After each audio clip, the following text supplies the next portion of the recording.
Welcome to Key Conversations, where you get to connect with the best of the music business, unlocking the secrets to exploding your music career, presented by In the Key of Success. I'm your host, Cheryl B. Engelhardt. The conversations you're about to hear are between our special guest and participants of my MX4 course, the Marketing and Branding, Money-Making, Mentorship Mastermind for Musicians. They are singers, songwriters, composers, producers, and artists just like you, asking their burning questions of our experts while transforming their careers over 6 weeks. If you think this could be you, check out mx4course.com to schedule a free half-hour coaching call with me to see if we'd be a good fit. So, let's get started.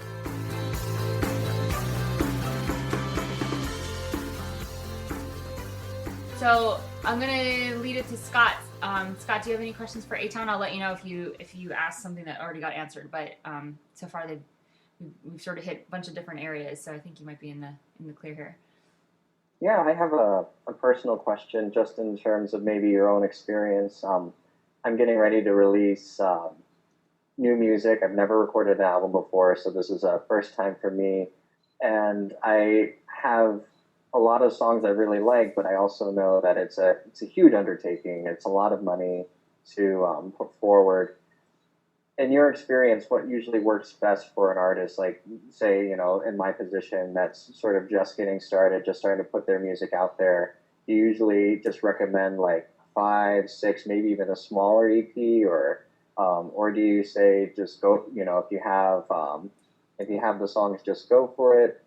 What do you, if there's anything that you kind of see worse, what do you think that is? That's a great question. I think it depends on what you're going for. If you're going for press, like people to write about your music, for whatever reason, writers still tend to revere either the EP or the album format. There are so many ways of releasing just individual songs, like on your SoundCloud page, that it may be becoming irrelevant. Who knows? But I think there's something psychological in a journalist who's like, if I'm going to invest the time and researching and writing about this person, I want it to be about more than a single song. Mm-hmm. So yeah, I mean, I would say if your objective is to get written about, release it as an EP or an album. And I mean, there are so many different ways of doing it. Like, you can have it streaming on your Bandcamp page, let's say, and do a soft release that way, and then release it to stores at some other point. Or you can have an all digital thing. You can release a song a week, or a song a month, a video a month. A lot of people have done that. So, keep the party train trucking along for, I guess trains don't truck. Keep the party train just like rolling along for, an entire year. Me, I like the momentousness of a single release.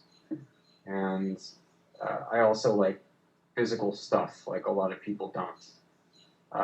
So Etan, I saw your huge CD rack. That's oh, okay. You checked out my Facebook page. Cool. Yeah, I hope you did it autobiographically.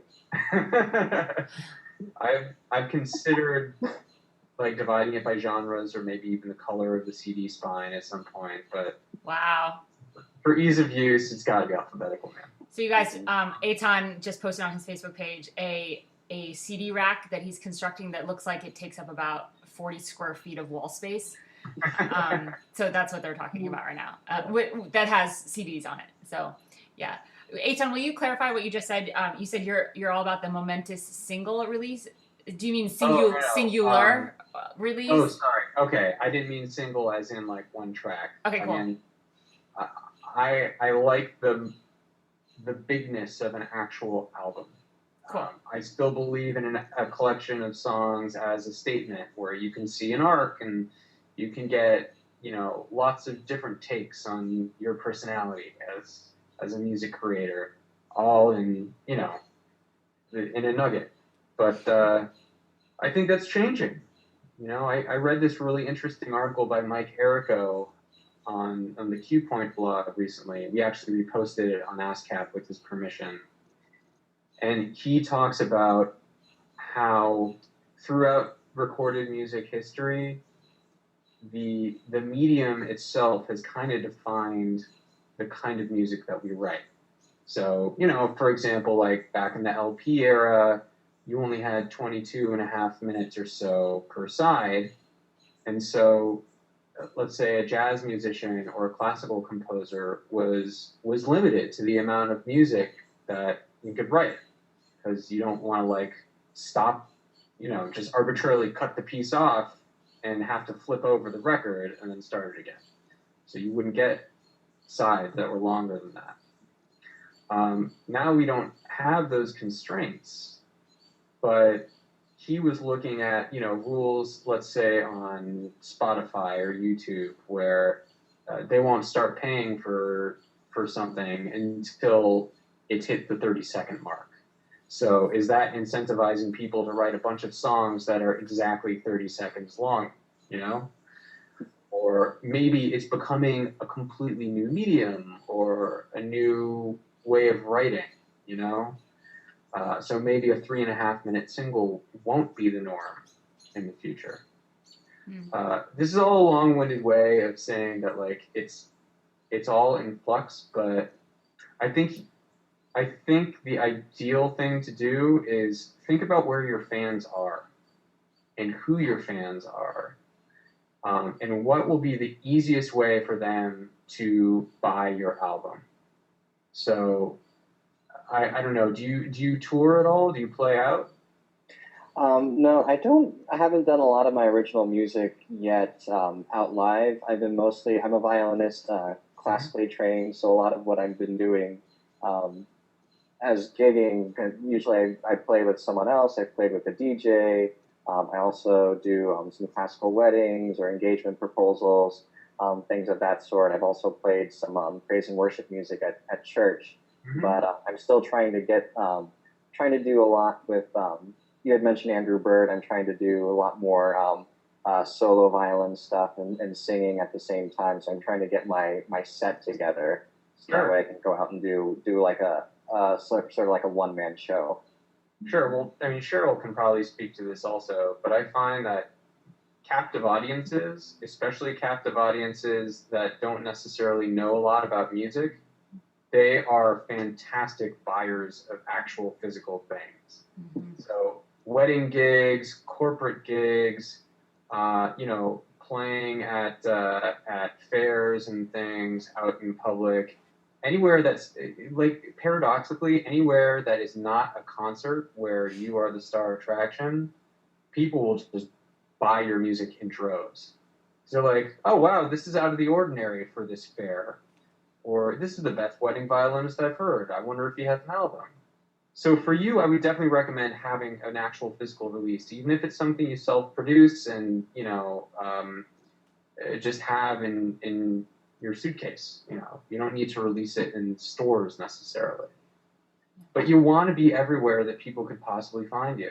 So you can get into iTunes if you have, an online distributor like a TuneCore or Orchard, or there are tons of them. And you probably want to have some kind of streaming presence too. A Bandcamp page, or most of those places I mentioned, the TuneCores and the like, can, get your music onto Spotify and into a lot of the standard streaming services. You don't have to be a major label, artist to be on those. Cool, thank you. Yeah, great question, Scott. Actually, in this whole conversation, I think I have two questions on it, so I'm going to insert myself into the interview process here before we loop around for the laser round. So you're just talking about Spotify and getting on. What is the PRO? What is ASCAP doing right now in terms of getting artists paid for non-traditional broadcast radio? So we're not getting on Z100, but we are getting on college radio or Spotify or other things. How is ASCAP involved? If it's involved, how can we as artists make sure that we can get paid? How are the different ways to get paid other than just waiting for random royalty things to show up in the back end? How does that all work, especially in this digital space, specifically in the digital space? Well, I mean, all good questions. It's a few different ones. In some ways, the ASCAP royalties for your digital plays work very much the same as ASCAP royalties for anything else. So We get data about what has been performed and where, and we match up that data with songs that we have registered in our system. Then we take the amount of money that we've gotten from that particular licensee, be it Spotify, Pandora, radio station, etc., and we divvy it up among all the people that have been played in that medium or that station. So in some ways, it's the same as it ever was. In a lot of ways, though, the digital space is very different. So we do license Spotify. We do license Pandora, even though we've been having a lot of problems with Pandora recently. I don't know if you guys keep up with the music business news, but there are a ton of court cases underway and dealings with Pandora, and this is with ASCAP and our competitor BMI and a lot of other entities, artists, trade groups, et cetera, et cetera. They're not being very good partners in this whole game. But we do have license agreements, which means that they've agreed to pay us something for the right to stream your music on their service and thereby earn money. The money so far is rather small, especially given how much music is being performed on all the streaming services.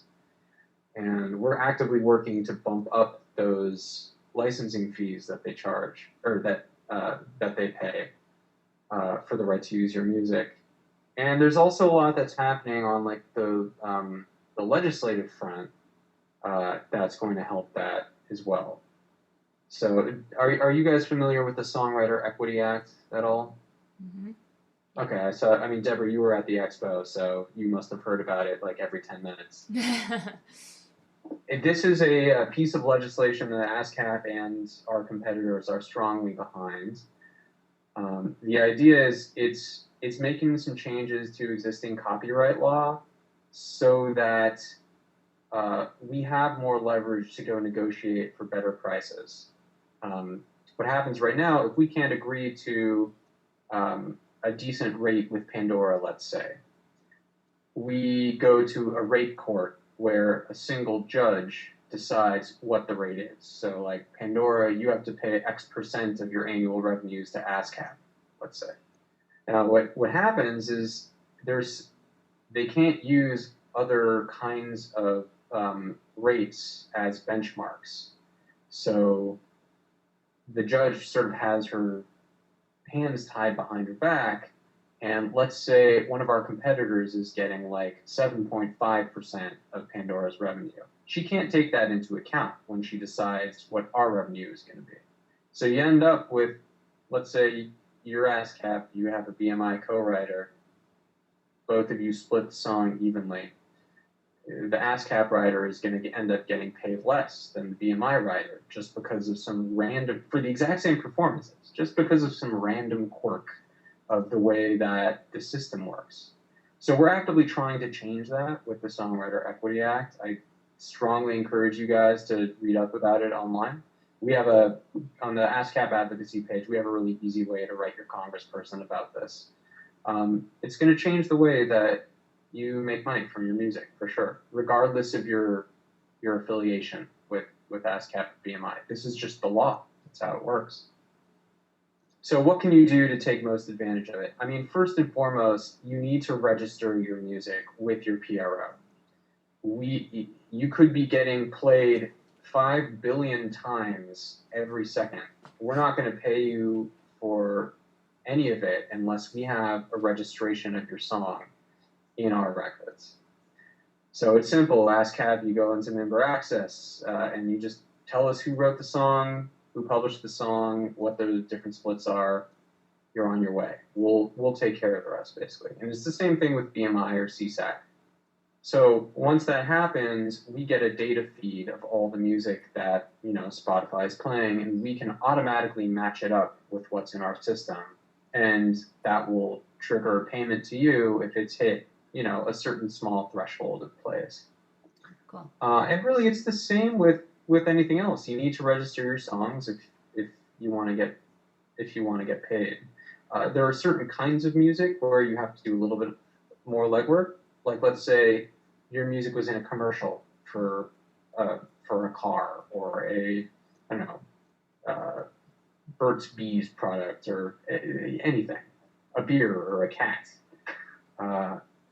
There is some information that you have to send to us about that commercial before we can get you paid. And it's a little bit different for, if you're writing music for a TV show, let's say. So all that comes through a cue sheet, which is usually given to us by the production company that put together the TV show. But in general, you register your song, you look at your statements. If you notice that something wasn't picked up, you can, let us know, and we'll look into it and hopefully get you paid after the fact. Yeah, that's awesome.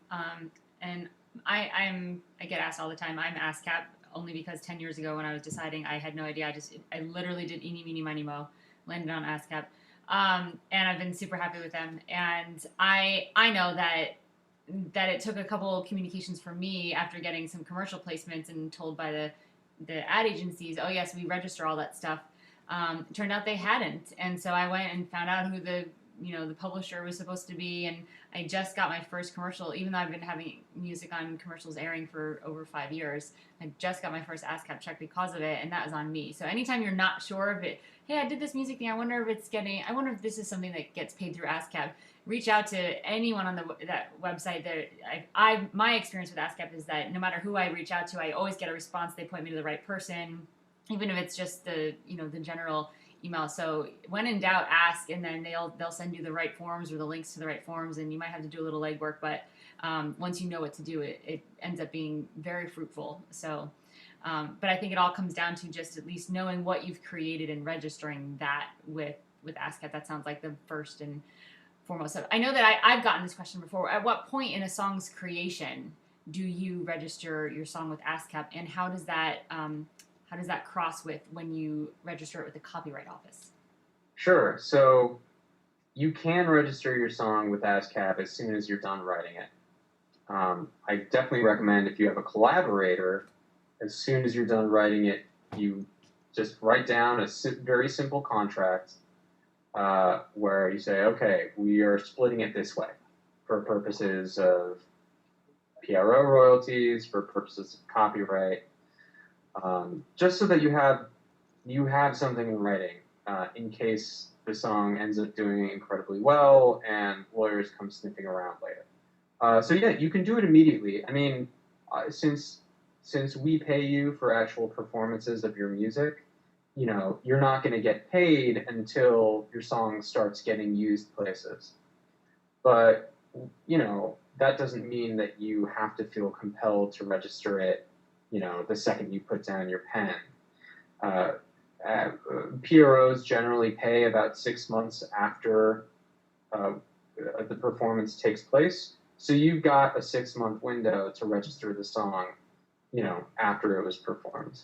It definitely happens, though. I've seen it happen where there's like a major hip hop hit, let's say, and it just hasn't been registered. Or like one person that co-wrote it isn't a member of a PRO. Or they've been a member of a PRO for 15 years but never bothered to update their address, after they moved out of their mom's house 13 years ago. And so we send the check to the wrong place. I found a guy $200,000 one time. What? But the money was sent to an address that no longer worked, and he no longer lived at. And this was like an award-winning song, an R&B hip-hop song from that year. Wow. It was crazy. Just crazy. But yeah, so to answer your question, you can, I would register it soon after you're done, and once you've decided, what are the splits going to be. What I will say is that you want to make sure that you have your account set up on both the writing and the publishing side, if you're an ASCAP member. You guys probably know this already, but performance royalties are generally split into two halves. One half is for the writers of the song, one half is for the publishers of the song. And you don't have to have a publishing deal. You are your own publisher unless somebody else offers you a publishing deal. but you need an actual publishing company at ASCAP if you want to accept that publishing half of the money.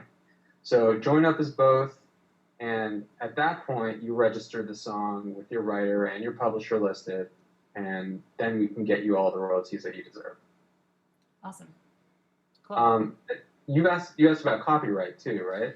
Yeah, do you do the copyright before, just at what point in the song creation process? I mean, I have my answer for this, but I'm curious to see what it is from the ASCAP point of view. Sure. Well, in purely legal terms, as soon as you have the song in some kind of fixed, tangible form, and that could be you write it out longhand on a napkin, that could be you've recorded it, just you singing it into your phone, as long as it's somewhere apprehendable, then you have copyright protection for that song. You don't actually have to register your song with the Copyright Office to have copyright protection. That said, it's a great idea to do it if your song is going to get out there and has the potential of being infringed. So if you have the funds to register your songs with the Copyright Office, when you put them out, or when you're putting an album out, like in Scott's case, I'd recommend doing it when you're getting ready to release that album. You can actually register an entire album as a collection of works, and it's cheaper than registering the songs individually. So yeah, but you can do it at any point, and you don't need to register your songs with the Copyright Office in order to register them with ASCAP. Two completely separate things. Yeah, cool. Yeah, I get that question a lot too, and I just wanted to hear the clear answer. Mine's never clear, so thanks. So laser answer, you sort of answered half of it. I want to know what other sort of outside of the box, maybe things that we wouldn't normally think of. What are some ways to really take advantage of being a member of ASCAP or a PRO in general, other than registering, reaching out every once in a while with a question? Like, what are some other things that we may not know about that members should know about? I know the ASCAP Expo is a really great opportunity, and you host sort of events. But if you're a member, what are the ways to really take advantage of being a member of ASCAP as a songwriter? Sure. Well, Cheryl, I mean, you know about the workshops that we offer. I met Cheryl through one of the songwriting workshops that I used to run or co-run in Los Angeles, and she came out from New York to do this one. We have a whole host of workshops throughout the year in a bunch of different genres. So there's the Lester Still Songwriting Workshop in LA. There's a songwriting workshop in New York as well. Lasts a few days. There's a great one called the GPS. I'm trying to remember what it stands for. It's a program in Nashville where they pair young up and coming songwriters with publishers, and they learn about what a publisher does, and then in the last few years, it's resulted in actual deals being struck. There are incredible film scoring workshops if you're interested in that, in both LA and New York. There is a musical theater workshop. Deborah, you might be interested in that. In Los Angeles and New York, that's hosted and mentored by Stephen Schwartz, who wrote Wicked and Pippin and Godspell and music for Pocahontas. That guy's the man. He just got an honorary Tony on Sunday. Mm-hmm. Yep. And all of these are free of charge. You have to get in, and it can be tough when there are hundreds of applications coming in from around the world, but they're all free of charge. There's a ton of grants and scholarships that are offered by our charitable arm, the ASCAP Foundation. You can go online and see what all of those are. And what else? Well, we have a lot of programs like ASCAP On Stage, and that are there sort of to augment your royalties. Let me think. Yeah, the expo that Cheryl mentioned that Deborah was at is a huge one. It's an annual confab where thousands of people come in, and there are like 3 days worth of panels and master sessions and interviews and advice and networking opportunities and such. And wine. There's so much wine. Yeah, there's a lot of wine. So good. But we get sponsors for that. It's not like we're spending money that should be in your pockets. Right. And I guess, one other thing to focus on is like a lot of what the marketing department is big on these days is advocacy. My perspective is that your job as a songwriter isn't just to make music. It's also to like help foster an environment where music is natural and people understand what you do. And I think a lot of people don't understand, what we were talking about, that music creators are business people. And what you have to offer is sadly becoming less and less valuable to the average person. There are a lot of reasons for that. And, we're not blaming anybody, and there's no way to pull it back, nor should we. I love streaming services. I'm a Spotify subscriber. But if music isn't valued and continue to be paid for, then you guys might not be able to continue creating it. And that would suck. So I think the more that you know about what's going on in your industry and what's going on in Congress that impacts you, the better you'll be able to advocate on your own behalf. We need a critical mass of folks talking about these issues, understanding the Songwriter Equity Act, being able to explain what the issues are to, a 17-year-old who is used to getting music just on YouTube, downloading stuff illegally, and streaming everything for free on a service. It's a tough environment to be a music creator when that's just kind of the norm. You have to convince people that your music is worthwhile. So that's the last thing that I'll talk about in regards to how you can take advantage of ASCAP. We have a daily newsletter called The Daily Brief that's curated by one of our board members, Dean Kay. Did any of you read that? Or at least get it? Okay, great. Yep. It's a lot of information. He rounds up like 10 to 15 articles from around the net. You can, but it's a great summary of what's going on, what people are talking about. And it's definitely pro-creator in Outlook. So even if you're not an ASCAP member, you can subscribe to this for free. Cool. And yeah, it's like participate in your PRO's advocacy efforts. All of us are going to Washington. All of us have forms where you can write to your congressperson and tell them how much their support of this issue matters. Yeah, just talking with people, asking your PRO what they're doing and how you can get involved. That's a huge way. It's like we're not just paying you, we're actually fighting to make sure that you can continue getting paid. That's the soundbite of the night. I love that. On that note, I don't know how to end it in a different way, but that was awesome. Etan, thank you so much, not only for your time, but for such clear explanations and answers to all these questions that we've had. To the MX4 participants, thank you for your great questions, for representing artists all over the place, and for your listening of Etan. Really, really, really good stuff. I'm so excited about going over this. So have a great rest of your day, everybody. And Etan, I cannot thank you enough. And ASCAP and all the PROs for everything that you guys are fighting for. And I really get that it's so important for us as music creators. So. All right, you guys, next week, I'm so excited about our guest, Michelle Ward. She is the When I Grow Up coach.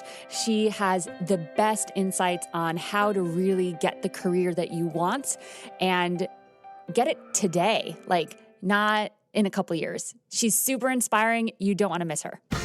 Please don't forget to rate and comment on iTunes and Stitcher Radio if you like this podcast. It's the best way to keep it going, get more subscribers, and continue to share this awesome information with the indie music community. Thank you, and we'll see you next time.